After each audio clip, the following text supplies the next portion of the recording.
Good morning. We're here feeding the calves.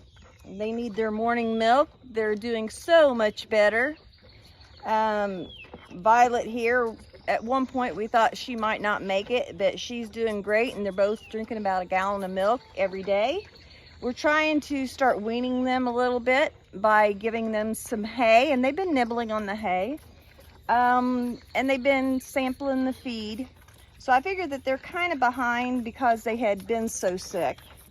But they're both very eager now. We were trying the difference between a bottle and a bucket feeder. They do really well from the bottles. The bucket has been a learning experience. It's easier to do the bucket because you just pour it in the top, where with the bottles you have to attach the nipples and all that kind of stuff and clean the bottles out, which is a little bit more difficult cleaning them out. But Cinnamon and Violet are doing very well, and hopefully they'll grow up one day and have some babies that we can, and then be able to milk these ladies, because they both are like half of a dairy cow.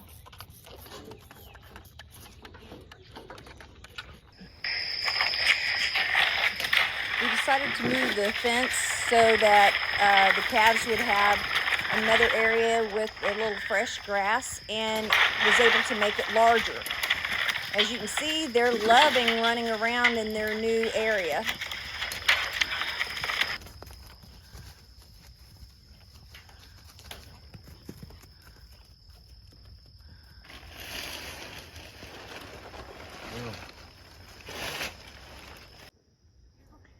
Harvesting a little bit of our lettuce from this barrel that we have.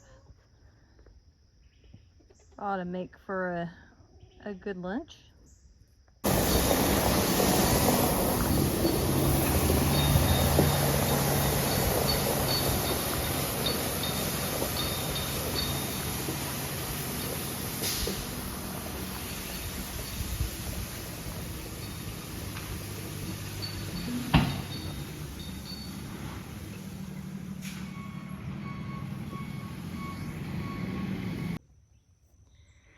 I've been hearing a lot of people ask about how is it that you can have a garden and keep the critters out. A lot of people seem to be having trouble with groundhogs and raccoons and things like that this year. And one thing that I have found being help is this, our electric fence.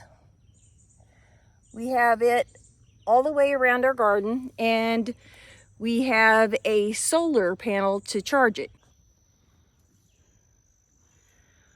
The solar panel right here charges throughout the day and is providing enough electricity to do the fencing that goes all the way around our garden area, and also protecting our chickens that we have in our chicken tunnel.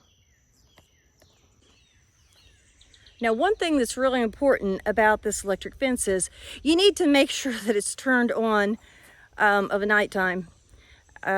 We had an incident yesterday where it was turned off because we had a lot of little kids running around, and so someone turned it off just so that they wouldn't get shocked, and then it was forgotten to be turned back on. Well, the result was the next morning we had a raccoon. Now, the raccoon's already been taken out of the trap. Notice that we have this live trap right next to our chicken tunnel. We came out here the next day and there was a raccoon in it.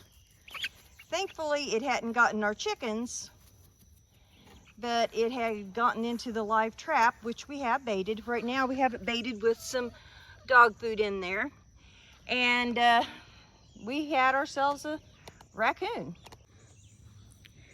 Now, before that incident, we hadn't seen any signs of raccoons or possums or anything being in our garden area. We know that it works because occasionally we'll have a neighbor's dog or our dog or a cat or something kind of bump into it, and we know that it's working that way when they get shocked. So it was a little bit of an investment to get this electric fence, but it has proven that it is a good deterrent for some of those animals. So those of you that are struggling keeping the animals out of your garden, it might be something to think about. Now there is one more thing you can use to detour some critters, and that's cats. If you have a container garden near your house, a lot of times you may have trouble with mice or chipmunks. And if you have some nice little outdoor cats, they should help you out. Now, the only problem with the cats, they want to use some of your planters as a litter box. So you need to make sure that you provide some other kind of litter box for them. You can start off with little ones, or you can get some of the bigger ones.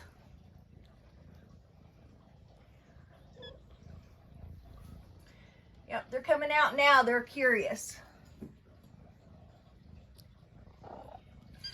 The one cat here that we thought all her kittens had died, well, a couple days ago, we look out on her porch and there's 4 little babies that we didn't know about. And they're just as cute as can be. They're a little bit smaller than those because we know that they were born later. But these 2 mama cats have been excellent mousers. They've gotten mice, chipmunks, little rabbits, squirrels, moles.